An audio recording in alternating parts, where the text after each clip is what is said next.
තෙරුවන් සරණයි. පින්වත් කරන්දෙනියේ ප්‍රඥාදීපාරයන් වහන්සේට අවුවැසි හා පින්නෙන් බාධාවක් නොවී සුවසේ සක්මන් භාවනාව වැඩීම පිණිස පින් නැති අයගේ ධන පරිත්‍යාගයෙන් හා ශ්‍රමයෙන් සක්මන් මළුවට ඉහළින් වහලක් සවිකිරීම අපි විසින් 2026 වූ නවම් මාස 14 වන දින සිදු කරන්නට යෙදුණා. මළුව තුල ඇති කළුගල් පවා ඉතා සියුම් ලෙස ඉවත් කරමින් මෙම සක්මන් මළුව නැවත ප්‍රතිසංස්කරණය කරන්නටත් සක්මන් මළුවට වර්ෂා ජලය හා පින්න නොවැටෙන ලෙස වහල ඉතා ගෞරවයෙන් හා ශ්‍රද්ධාව පිරිටු කොටගෙන නිර්මාණය කරලුවා.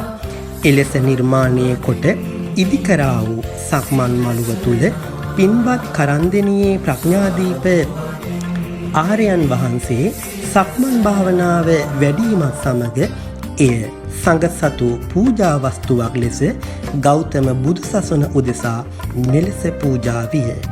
පින්වත් කරන්දෙනියේ ප්‍රඥාදීප ආර්යයන් වහන්සේ අලුයම් යාමේදී සංසාර දුක අවසන් කරලනුවස් කෙලෙස් තවන වීරයෙන් යුතුව සක්මන් මළුවෙහි සක්මන් කරලීම සිදු කරන විටදී උන්වහන්සේගේ පිය සටහන් කිසිවක් සක්මන් මළුවෙහි සටහන් වීමක් සිදු නොවීම ආශ්චර්යජනක සිදුවීමක් වෙති.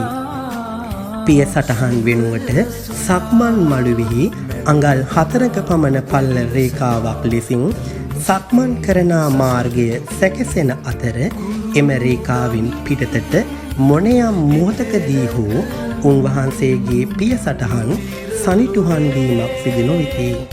සෑම දිනකම උන්වහන්සේ සක්මන් කරන විටදී එලෙස සනිටුහන් වන රේඛාවන් එකම දිග පළල හැඩයකින් යුක්තව පැවතීම තුළින් උන්වහන්සේගේ සමාධියේ ප්‍රබලත්වයත් ප්‍රඥාවේ ස්වභාවයත් මනාව තේරුම් ගත හැකිය.